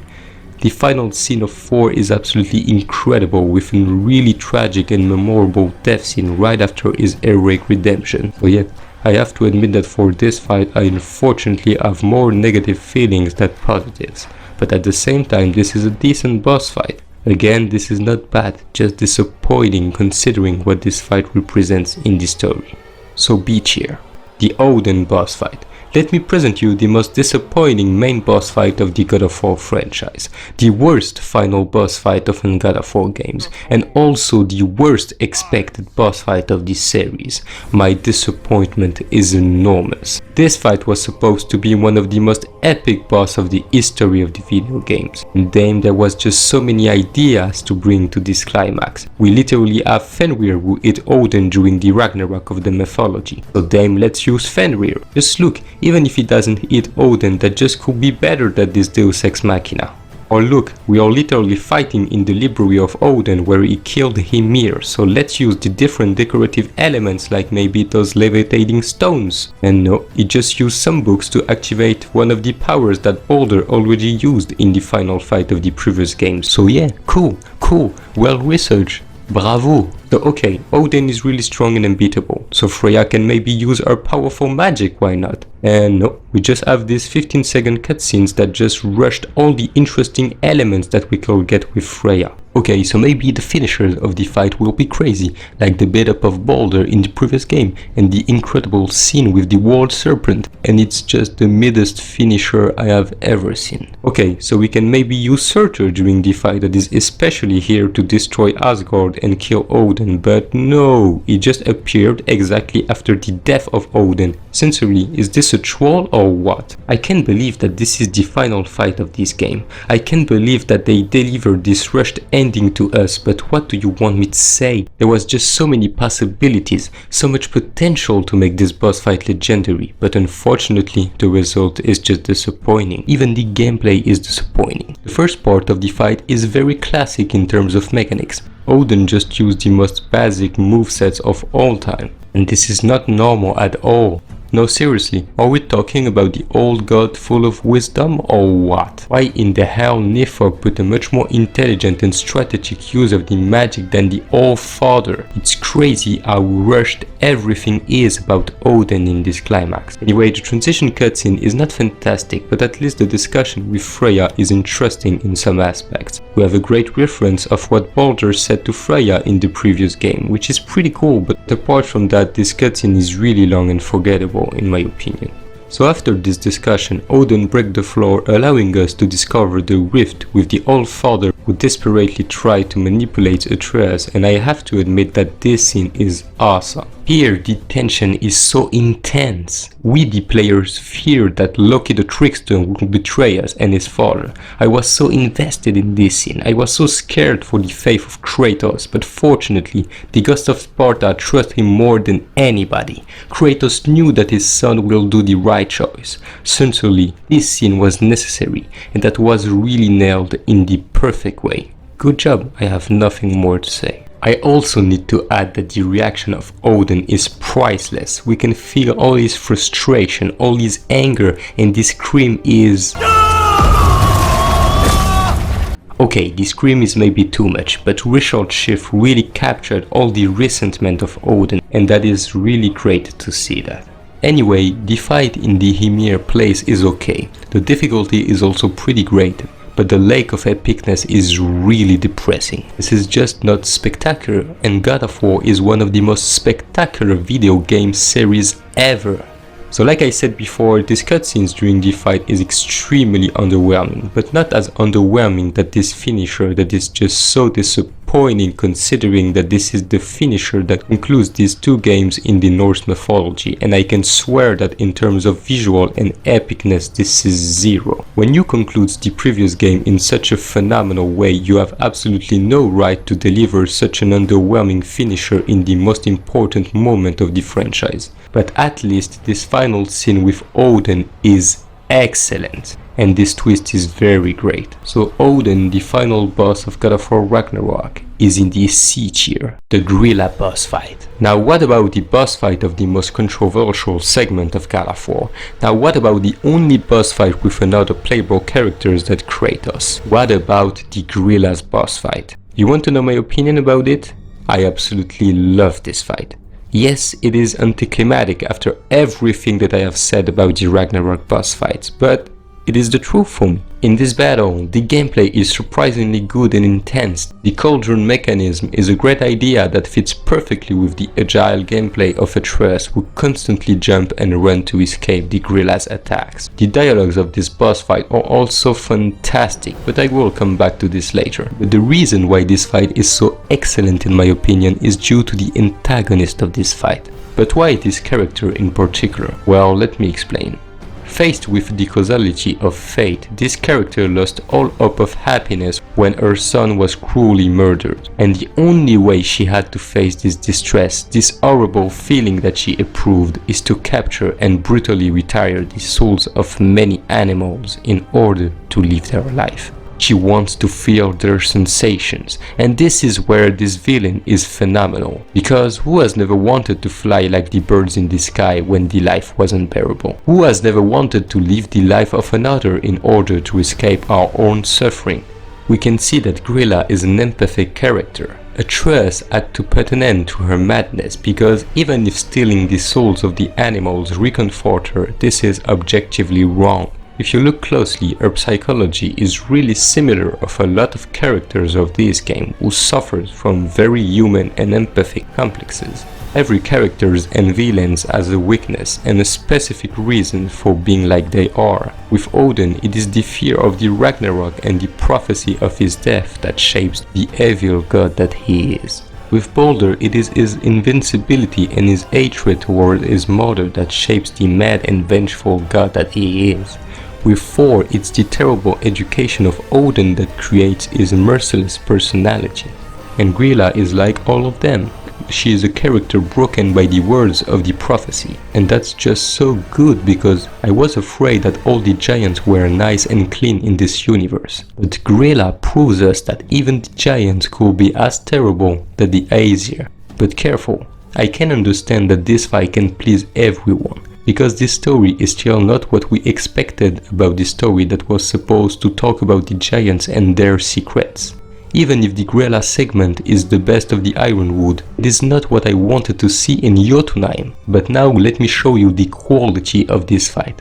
I come back to the dialogues. In this fight, Gorilla intimidates Atreus concerning the prophecy of Kratos' death, and to tell you the truth, The first time I played the game, I went crazy with the dialogues that had provoked so much anxiety in me, because already that the Ironwood was very slow and tried very badly to make us forget Kratos. Grilla mocks us by evoking the death of the Ghost of Sparta, and then those line hits really hard. The end of the fight is excellent, with a beautiful airy scene that lead to the destruction of the cauldron. The final scene is also excellent, with Angerboda who finally moved away while hearing the provocations of her grandmother, which is fascinating in a way because this scene is in perfect harmony with these cutscenes with Kratos who painfully moved away from the provocations of the Norns. So frankly, for the first boss fight of Atreus, this fight is in my opinion really solid and really fun to play. So maybe an unpopular opinion, but Grilla is in the A tier. Gullveig. Okay, so the mission of Gullveig is great. In this side quest, Kratos teaches to Atreus to not trust the spirits and that the rewards are often disappointing. And Gullveig, who was supposed to bring them the spirit of Fae, was not here for that at all. So Kratos was right, and that was a good lesson for Atreus. The mission was interesting with some sad and emotional moments, but the fight in itself was lame, and that's simply because the Revenants are really one of the most annoying and painful mob to fight. But fortunately for us, this mob was nerfed in the sequel, but in 2018 they were horrible to fight. So Gullveig is terrible, so yeah, really not fun to fight, but at least the mission is great and the final dialogue is brilliant. Alright, say it. I told you so. I told you so. You are naive, foolish boy. This is true as well. But do not take your disappointment out on me, boy. Take it as a lesson. Yes, sir. So yeah, really forgettable boss fight, but great mission, C tier. So let's continue with this time a very terrible boss fight. So let's be clear, Gullveig was not great, but this one, my god. It's one of the most laziest thing I have ever seen in this franchise. And that's make me so mad because this boss fight is the conclusion of the Eyes of Odin side quest, who started originally in 2018. This character was already here in 2018. As one of the most loyal servants of Odin, this character was teased and the result deserved to be more powerful. It is so rushed and it's so bad because the Raven Keeper truly deserved a better treatment. So taking into account the gameplay, the circumstances and the conclusion of this fight, I assigned to this boss fight the worst score, D tier. The first boss fight of Thor. I never, and I say never, expected a boss fight as much as this one. The fight of one of the greatest cliffhanger of all the history of video game. I can't describe how much this battle is a mastery of a boss fight. Just look at this cinematic talent worthy of the first fight of Baldur. Just look at the thrilling and intense gameplay during the fight. I have so many compliments to say about this battle as the result is extraordinary. I am bound of the crazy dialogues of Thor during the fight that tells so many things about this character. Everything is just so insane in terms of quality. I am immediately thinking of course of the perfection of the animations that are immensely good. I am thinking of course of the 3 different battlefields that are excellent and brilliantly chosen, especially the one under the Tyr's temple. No, frankly, this duel embodies all the aspects that I love about a great God of War boss fight. There is so many visual details and so many interesting narrative elements that in my opinion a video especially about this boss will be much more satisfying and interesting than in a ranking. But to conclude my thought about Thor, the visual details of this boss fight are truly the aspects that makes this fight at the top of the series, because all the ideas of this boss fight are just so new and so incredible in terms of cinematography. One of my favorite scenes is certainly this spaghetti western moment who creates such a tension in the dialogue. Wow, there is just so many things to say. This fight is so complete and so interesting that, like I said, I will do a full analyze video because I really want to talk about all the aspects, all the details that makes this boss fight so fascinating. Santa Monica Studio really made the waiting worth it with this fight, and that is really great to see. So of course I immediately attribute a big S tier to this boss fight. It truly deserves it.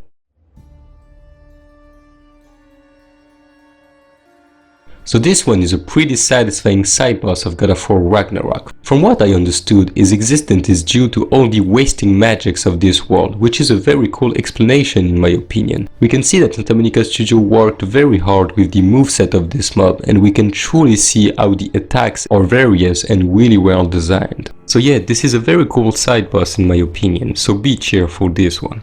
So this one is very cool. I absolutely love the design of this Enerior, who is in my opinion the best design of an Asgardian warrior of the game. I love how the fight is really restricted in terms of space, which make the encounter really intense and frightening. His attacks are really brutal, and I love how the animations are so well done with this mob, especially with the finisher that is a pure God of War finisher. So this side boss is in the B tier. This is really one of the most scary mobs of God of War. Here I took as an example this side boss, but I talk about every Wolver in general. Do you remember them in 2018? How much difficult they were to fight? Fortunately or unfortunately, like you prefer, Ragnarok has nerfed them a lot, so Baldur is a really easy boss fight. He really deserved a better moveset and design in my opinion. So C tier. In Ragnarok this time the vagabonds are much more difficult than in 2018. Concerning them, I always like their calm and noble side. It is really a fight where I feel that the enemy in front of me is honorable and respectable, which is very rare in this franchise. So C tier for them. This is the boss who concludes the wolf side quest of God of War Ragnarok, and I really appreciate fighting this one even if this is a recurrent mob of the game. His attacks are very predictable, but if we take damage, the hits will be very critical. So yeah, an okay side boss for me, C tier.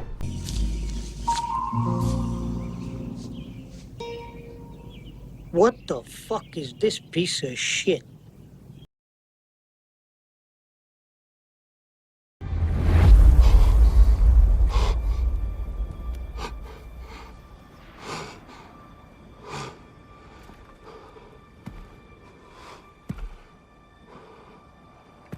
Brother?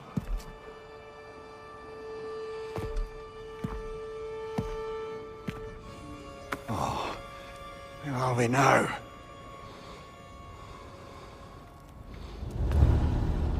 Tyr! The invitation was yours. I would have signed it, but it was important you come here for your own reasons. Then you're not an illusion.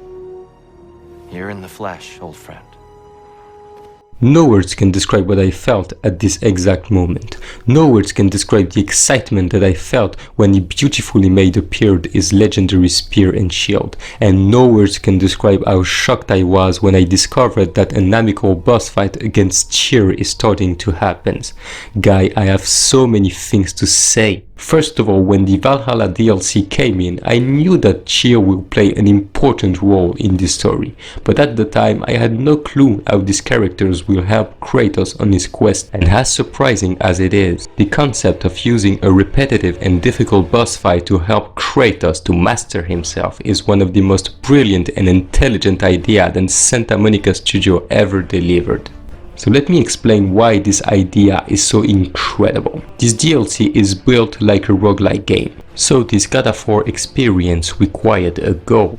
A difficult but logical boss fight in the progress of the story, and the use of the God of War cheer to constantly improve ourselves, to constantly try to be a better player, is so perfect and accurate with the description of this character. In God of War 2018, Tyr was one of the first to prove us that it is possible for the gods to be good and helpful to the mankind. Even with his absence, he was extremely important in the story, and to my opinion, the real Tyr revealed after the events of Ragnarok feels so rushed and inconsistent as a character. But fortunately, Valhalla repaired the Ragnarok mistakes and gave back to Tyr his honor and his fighting personality and spirit that we all expected. This Tyr is the real Tyr, not the insult of Odin of the memory of this legendary god, not the character of this rushed side mission, but him, the Tyr of the description of 2018. He is the Tyr that we expected him to be, a wise god ready to help everyone who tried their best to be better and fight for who did justice. This chair is not here to judge Kratos or to humiliate him, but this chair is here to help him, to emphasize him, to help him accept his past, to be able to become the god of war again, but this time to help and protect the weak for the good of mankind, as Tyr once did. To me, this introduction is absolutely fantastic and every damn lines of dialogues are incredible, but this is not the point of this video. We are here to talk about the fight, and let me tell you that this fight is really incredible, because we don't have one version of this boss fight, but 4 distinct variations. This is insane. In the 4 different encounters with Tyr, he showed us weapons of the different mythology that he traveled. First of all, he showed us his spear and shield, which is a very cool choice considering that this is the legendary weapons of Tyr, but also the legendary weapons of the Spartans, so this is already a cool aspect. We also have the Macahuitl of the Aztec mythology, that is incredible to see.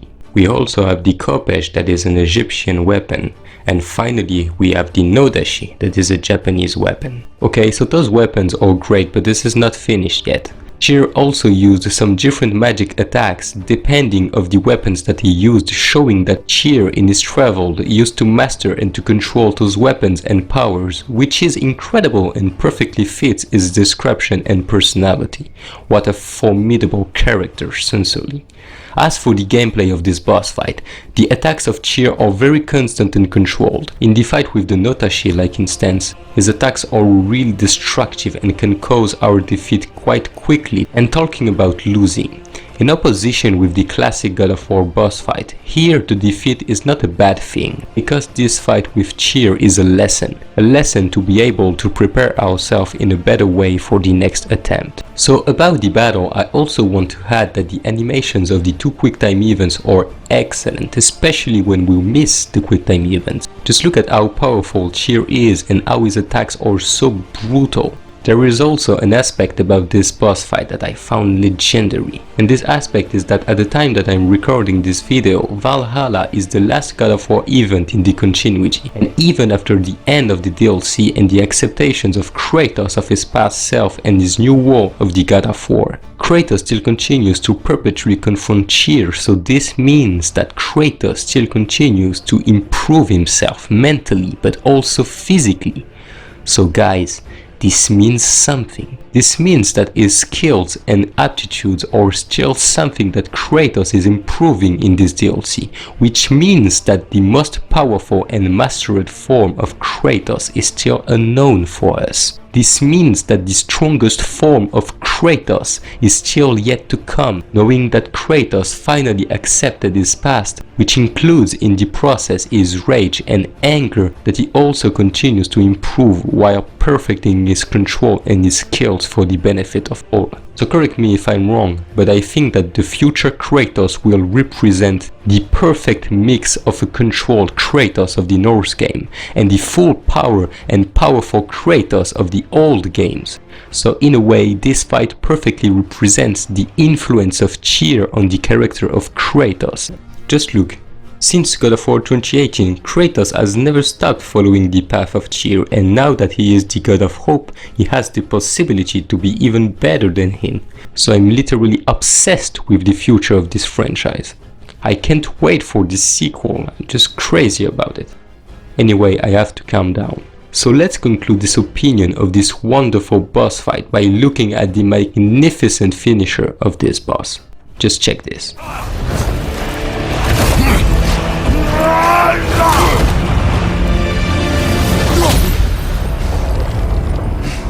Stop, Kratos. I yield.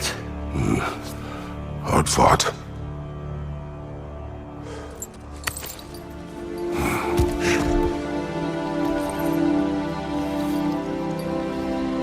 What do you want me to say? This perfect opposition of this moment of the original game, and also the perfect opposition of the God of War who took everything from him. These cutscenes with these 2 God of War that respect each other is truly one of the most priceless moments of this series. This is so perfect. So there is no debate for me. Tyr is an absolute S tier without any doubt. the Colossus of Rhodes, the absolute perfection in terms of epicness.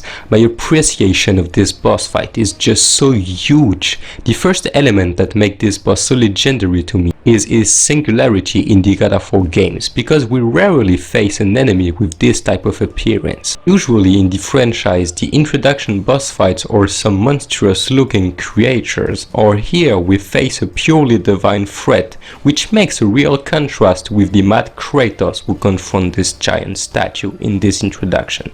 By the way, look at how visually amazing and impressive this confrontation is.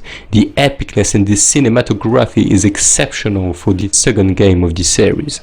I can also add that the gameplay is very fluid and intense, especially in the final section of the battle. And of course, you know me, the quick time events are certainly one of the best of the franchise. And this is not surprising in reality, cause who is the director of this game? Baldur. It's really impressive how much this introduction boss fight perfected and forged the identity of the franchise after God of War 1. This is a major boss fight of the series, cause the epicness and the rhythm of this entire battle was really astonishing for the time. The section inside the statue-like instance is really fun and creative, and the end of the fight is purely amazing, even if we can really see how Kratos is fooled by his rage at this moment. So yeah, the Colossus of Rhodes is truly an extraordinary fight of the franchise, and certainly one of the most impressive and amazing of the series. So the Colossus of Rhodes is in the S tier. The Hydra boss fight.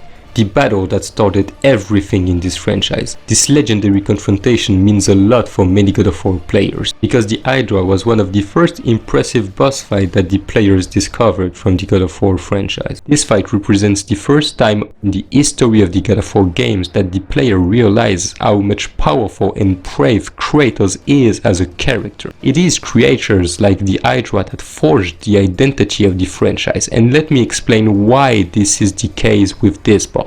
First of all, this fight is structured in several sections to raise the hype for the final part of the battle on the top of the boat. Like instance, the first section inside the boat makes us used with the mechanics of this game. Then we have the second sections of the fight with some easy mechanics, but that is normal, that is an old game, that was the first of the franchise. So it is not surprising to see this section being concluded in such an easy way, but that's not a problem for me. Anyway, then we have the final section of the fight on the top, like I said, and this section is incredible. Here the tension is just so great, even more with the settings, that is incredible. But of course the finisher is even more fantastic.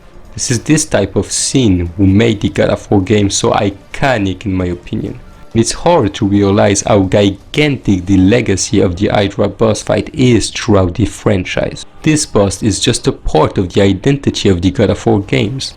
So I think that in a way all the God of War games have their own unique tribute of this boss fight. This truly shows how excellent the Hydra boss battle is in terms of game design and every other things. So I have to rank the Hydra in the S tier. The Pandora's Guardian boss fight. So this boss fight is okay, but the gameplay mechanism of this boss aged a lot in my opinion. Just look, to beat this boss you have to constantly stun him, then go to the top of the room, activate a lever and go down to repeat the action 2 more times to damage his armor and finally hit him with the catapult, which ultimately conclude the battle. And yeah, it is really exhausting in my opinion. Fortunately, the area of the battle is incredible with this giant room, but like I said, this is the gameplay mechanism that is really a problem in this boss fight. This is not a bad or a mid boss fight, this is just that the gameplay design is really not my type. And also that this is one of the boss that aged the most in the franchise. In fact, there is no real problem with this battle, but faced with all the other fights of this tier list, this one really suffers from its flaws. So to conclude, the quick time events are really cool visually. Design of the Minotaur is also very great and very God of War like. So yeah, this battle is great in many aspects, but not my favorite at all in terms of replayability and fun. So this fight is in the B tier. The Pollux and Castor boss fight. So here we are talking about a great boss fight in terms of absolutely everything except of the actual enemies of this fight. Frankly, I just didn't care of Pollux and Castor. They are just not interesting in terms of writing, in terms of design, and in terms of their impact in the story. So in a way, this is really a paradox, because this fight is really great and fun actually. Look at how cool are the quick time events of this fight. I personally think that God of War Ascension is full of intense and really great visual moments, but the story didn't follow at all at some times of the game. Anyway, the fight is very fun to play and really intense and dynamic. The room is indeed very aesthetic and enjoyable to watch, especially when the battle intensifies and everything falls apart in the room. And finally, I have to mention this final quicktime events with Kratos, who rips into Pollux and Castor and destroys this horrible villain in a very satisfying way.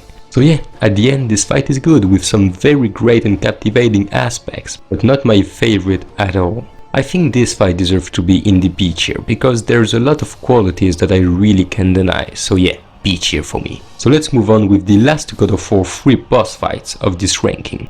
The Scorpion boss fight. This one is another case of an excellent boss fight of this legendary game that is God of War 3. This fight comes in a pretty random way, which is not a problem considering how cool and spectacular this fight is. In this battle we mainly used the Nemean cestus to break the claws of the Scorpion, which is a pretty cool mechanism by the way, but the coolest aspect about this boss are the quicktime events that are exceptional as always. And by that I also want to mention that the flying gameplay of Kratos is used during the boss fight, and this is so damn cinematic. And the final quicktime events is so badass and so epic, just look at how spectacular this scene is, and the crazy thing about it is that this scene is in the least memorable boss fight of this game. That really shows us how insane God of War 3 is as a video game. So yeah, a crazy boss fight, but surely not one of the best of this game. So B tier, the Ogre boss fight. So let's be clear, this fight is really not exceptional, but there is still some aspects that I appreciate with this boss fight. First of all, the introduction cutscenes is really great, with Kratos who directly protects Atreus from the attack of the ogre. The scene then followed with a Legend of Rivers, putting our two heroes in a very complicated situation. I have to admit that I love those kinds of moments with a big tension and a big atmosphere, forcing our two heroes to be extremely focused on the fight. So now the fight is of course not incredible. The ogre is a really recurring side boss of the game, but at least using him to destroy all the rivers is really satisfying and fun to do. So I think that C tier is the most reasonable place for this fight. The Grendel of Ashes and Frost. This one is for me one of the most unnecessary boss fights of the franchise. It is not bad, but that fight changed absolutely nothing of the game. And the worst thing about it is that this boss concludes one of my favorite segments of the franchise. And I totally agree that there are too many Trolls boss fights in this game, and this one is really a part of them. So I rank this fight in the C tier, because at least this is a fun fight to play. The first Troll boss fight. And we finish this ranking with the first boss fight of the Norse game, and by the way, my first God of War boss fight. Damn, that's pretty emotional to finish this very long ranking with the boss where everything started for me. So yeah, objectively this fight has nothing spectacular. The attacks are very predictable, and Atreus can easily distract the monster to let the player destroy him. So nothing is really exceptional about this fight, but this is the symbolic behind this encounter that is exceptional to me. This is the first boss fight of the players on this mythology, with this new Kratos after 5 years without God of War games. This fight gave me a specific vibe, even if I never played the God of War games before 2018, and I truly think that no matter the approach, this boss is meant to give a specific emotion. I'm mainly thinking of the fans in the E3 premiere of this game, who watched this unique introduction where the troll appeared in this incredible cutscene. I'm also thinking of the old God of War games players that met this boss fight for the first time. And I'm also thinking of the random like me who discovered the God of War franchise with 2018 and this boss fight. I don't know, this fight is special to me. Even if the gameplay is just okay, I don't think that we can deny how much the end of this fight is fantastic. Just look at how great is this finisher. Just look at how there is so much storytelling about Kratos and Atreus, how there is so much information about this father and his son. I love this scene and I love this fight for what it is, and for what this battle introduced in the game. So yeah, that was a long ranking and a really long video to edit and to complete. But I have the immense pleasure to finalize this ranking with this character. So the troll boss fight is in the A tier.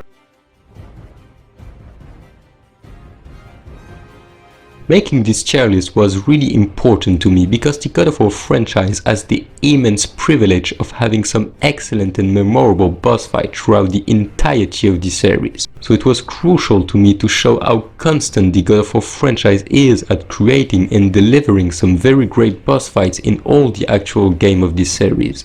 As you can see in my ranking, very few fights are for me bad or average. So that is to say how Santa Monica Studio puts a lot of time and dedication in their creative process. We can really see that those boss fights truly represent one of the most important aspects that distinguish this video game series than other franchise, and it's absolutely amazing how the developers put all their souls at creating some really great, immersive and spectacular boss fights during the entirety of the franchise. So yeah, that was important for me to congratulate their impressive works that plunged thousands of fans in a huge fascination of this amazing video game series. And even if I recently thought that the God of War franchise was in danger because of the rushed ending of Ragnarok, Valhalla proved us that the developers loved this franchise and loved the fans. So I will trust them, even if the franchise is unfortunately in danger in some other aspects, but for the time I really hope that the future God of War boss fights in the other mythologies will be and will stay as incredible and impressive as all the amazing boss fights of this ranking. So I really hope for the future that Kratos will confront powerful gods like Vidor, or like the Egyptian gods Ra, or simply that Atreus will confront important gods like Morrigan, Seth, or even the Monkey King in a very distant future. But for the time, I can at least say that the God of War franchise possesses an extraordinary catalogue of awesome boss fights, and just for that I'm happy and glad to be a God of War fan. Oof, that was a really long video, and if you are still here, Spartans, thank you for the time that you spent watching my video. It is really important to me to be grateful to you because this video was immensely long and hard to edit, and I really hope that the time that I invested in this video was a really good moment for you. So don't forget to subscribe and to like my video if you appreciate my content. And now guys, that's it for me.